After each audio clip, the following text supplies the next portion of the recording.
Okay, French culture. I'll start with fashion. French fashion is so great. You'll see that it's different in different areas. In Paris and in bigger cities, it's a lot more what you think of when you think of French fashion. Everyone's really well dressed and really well tailored in their clothing. But in smaller towns, kind of like in America, smaller towns, it's less important. You'll see people that will just wear more regular clothes and not really care that much. But in Paris or in Rennes or the bigger cities, the fashion is important. And scarves are huge.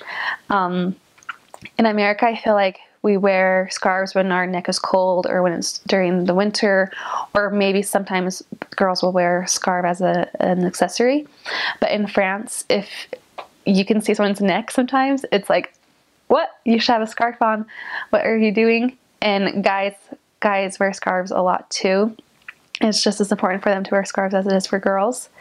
Well-tailored suits are a must. So that was a really good part of going to church, or just being in a more business area of Paris. Shoes are important. Bags. Also with French culture, you need to address someone as madame. Like you wouldn't just stop someone on the street and say, hey, how are you? Or like, hey, what's up? You have to address them with the correct title.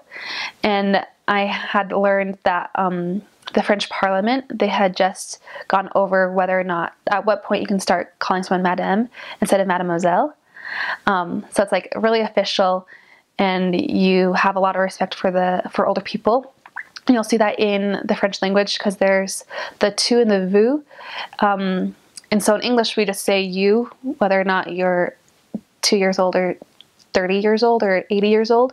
But in France, you use vous with anyone that's older than you or anyone that's in a more higher position. So any of your teachers or your parents' friends, you just use vous as a general thing until you're at a comfortable place with someone.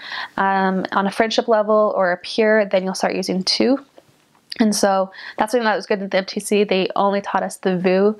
And in our mission president, I had 2 mission presidents and they're both French. So they both were they knew French really well. And they made it very clear that we should only be using vous.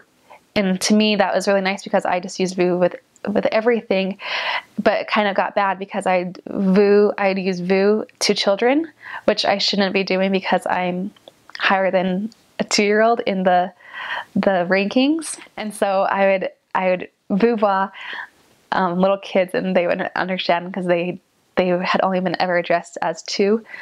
And so that was a really big important thing in the French culture. Also kissing. In America, when we hear French kissing, we think of other things. But in France, you have to kiss people. You do the whole cheek thing, and it's a must. Even if you don't know someone, you greet them with a kiss. And so when we would be at church or at someone's house and other people would walk in, we wouldn't even know who they were. We wouldn't say, hi, my name is Emily, or you wouldn't say, hi, my name is Frank. You would just give them a kiss on the cheek, and then you would continue to move on. And also in France with the kissing, there's different amounts of kisses in different areas. And then also I know that in Strasbourg, in the east of France, they start on the left of the cheek instead of on the right, which threw me off a lot because I had been used to starting with the right cheek. And so you don't really give people hugs to greet them or high five or anything, or to say goodbye. You kiss them on the cheek, but not with not with your lips. It's more like a cheek to cheek thing. So that is really important.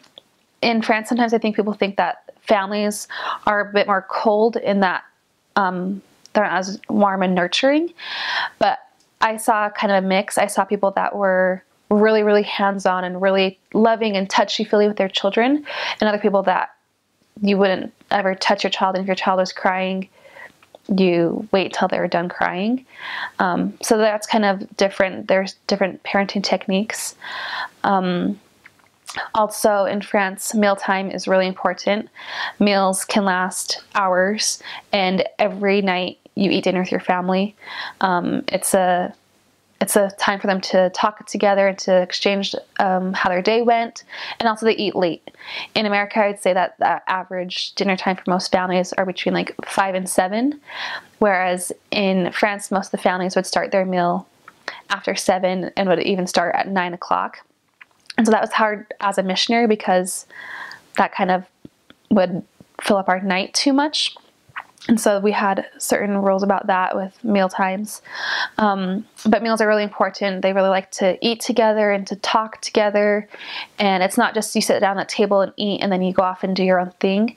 You sit down and you talk and you get to know each other, and it's really great. And I think that's in that I like to implement. I like to implement that into my family.